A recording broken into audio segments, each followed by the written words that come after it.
Suma yes అంటే జానకి. మీరు చెప్పినట్టు ఎక్కడైనా కూడా తిరుమల, తిరుపతి విషయానికొచ్చే వరకు టెంపుల్స్ అన్నీ గూడా చాలా పగడ్బందీగా ఉంటాయి. అడుగడుగునా కూడా చెకింగ్ చేస్తూనే ఉంటారు. ఎలాంటి వస్తువులు తీసుకొనెళ్ళడానికి కూడా ఉండదు.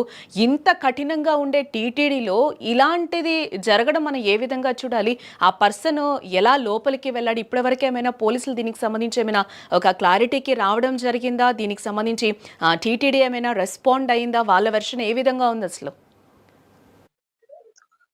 జానకి, గోవిందరాజస్వామి ఆలయం అనేది పూర్తిగా అక్కడ క్రౌడీగా ఉంటుంది. ఎక్కువ కూడా రెసిడెన్స్ ఏరియా కొత్త వలయంలో ఉండేటువంటి ఆలయం ఇది.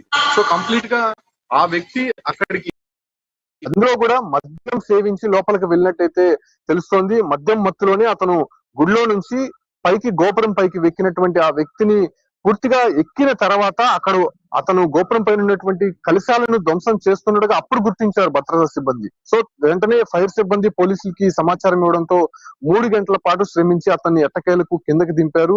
అతను కంప్లీట్ గా మద్యం కోసమే, మద్యం తనకి ఎవరు ఇవ్వట్లేదు, డబ్బులు ఇవ్వట్లేదు అనేటువంటి ఒక ఆలోచనతోనే, తనకు మద్యం కావాలనేటువంటి ఒక డిమాండ్ తో గోపురం పైకి ఎక్కి అతను హల్చల్ చేసినటువంటి పరిస్థితి. ఇది కంప్లీట్ గా టీటీడీకి సంబంధించినటువంటి విజిలెన్స్ సిబ్బంది వైఫల్యమే అని చెప్పొచ్చు. ఎందుకంటే